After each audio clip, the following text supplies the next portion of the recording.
নমস্কার বন্ধুরা, আমার সাথে রান্নাঘরের আমি সীমা।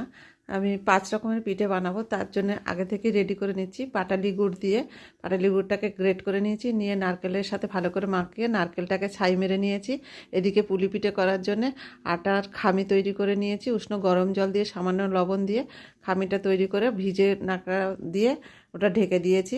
এখন করছি আমি সাজের পিঠে বা খোলা পিঠে যেটাকে বলা হয়।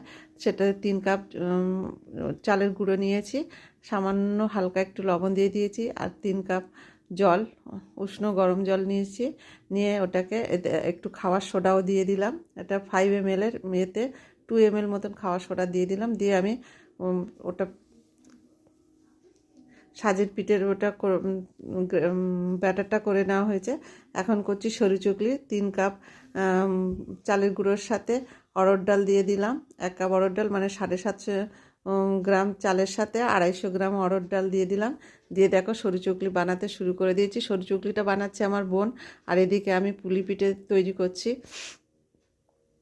দেখো পুলি পিঠে বানাচ্ছি। হ্যাঁ, আর ওই ওই পাশের চুলিতে আমার বোন সরু চকলি বানাচ্ছে।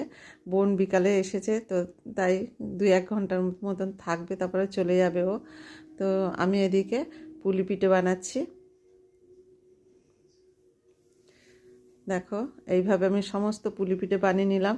এখন একটা ডেচকিতে জল দিয়ে সেই জলটা গরম করবো, আর একটা ছিদ্রযুক্ত থালার মধ্যে এটাকে বসিয়ে দেবো। সব তো দেখানো সম্ভব না, তো ওটা মুখে বলে দিলাম। আর এদিকে সরু চকলি তৈরি হচ্ছে, বোন বানাচ্ছে।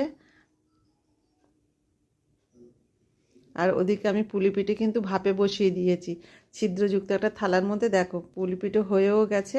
হ্যাঁ, এবারে এটাকে আমি নামিয়ে নেব। দেখো নামিয়েও নিয়েছি, আমি বেশি করিনি। 18-19টা মতন পুলি পিঠে দুবারে আমি কমপ্লিট করে দিয়েছি। সাজির পিঠেটাও সরু চুগলিটাও হয়ে গেছে। এখন আমি করছি সাজি পিঠে বা খোলার পিঠে যেটাকে বলা হয়।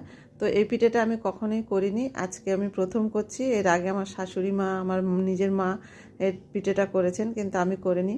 দেখো পিঠেটা কত সুন্দর হয়েছে এবং সমস্তগুলো একদম ঠিকঠাক হয়েছে, আর উঠেও গেছে, প্রচণ্ড নরমও হয়েছে। তো এত ব্যস্ততার মধ্যে ছিলাম, সেটা ঠিকমতো ভিডিওতে দেখাতে পারিনি। হাত দিয়ে চেপে দেখালে একটু ভালো হতো, কিন্তু খুব নরম হয়েছে। এবার আমার বোন চলে গেছে, আমি একা একা পিঠে করছি। এখন আমি পিঠে করছি তোমার পাটিসাপটা। তো পাটিসাপটা পিঠেতে আমি দিয়ে দিয়েছি চালের গুঁড়ো, সুজি, দুধ আর হালকা চিনি দিয়ে পাটিসাপটা করেছি। তাওয়াটা প্রচণ্ড গরম হয়ে গেছিলো, সেই জন্য এটা একটু কালো কালো হয়ে গেছে। পরেরগুলো যেগুলো করেছি সবগুলো সুন্দর উঠেছে। হ্যাঁ, এবার দ্বিতীয়টা আমি বানাচ্ছি। হ্যাঁ, কিন্তু পুরো ভিডিওটা তো দেখাতে পারবো না, তাই অল্প অল্প করে দেখাচ্ছি। কিন্তু দেখো পরেরগুলো খুব সুন্দর হয়েছে। দেখো কমপ্লিট করে নিয়েছি আমি। মোট 10টা করেছিলাম পাটিসাপটা পিঠে। এরপরে আমি বানাবো তেলের পিঠে। তো তেলের পিঠে করার জন্য আমি চালের গুঁড়ো নিয়েছি, ওর মধ্যে সামান্য একটু ময়দা দিয়েছি, মৌরি দিয়েছি, সুজি দিয়েছি, আর দিয়েছি একটু গুড় দিয়ে আমি এটাকে ব্যাটার তৈরি করেছি। করে আমি এটাকে বানাবার একটু হালকা একটু খাবার সোডা দিয়েছি, সেটা দিতেও পারো নাও দিতে পারো।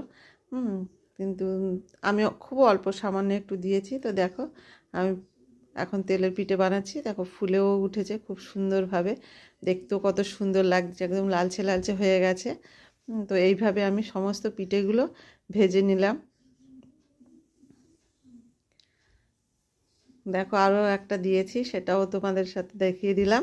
তো সমস্ত পিঠেগুলো আমি ভেজে নিলাম। এভাবেই আমি যেভাবে বানালাম সেভাবে তোমাদের সাথে শেয়ার করলাম। সবাই সুস্থ থেকো, ভালো থেকো। আজকের মতন টাটা, বাই।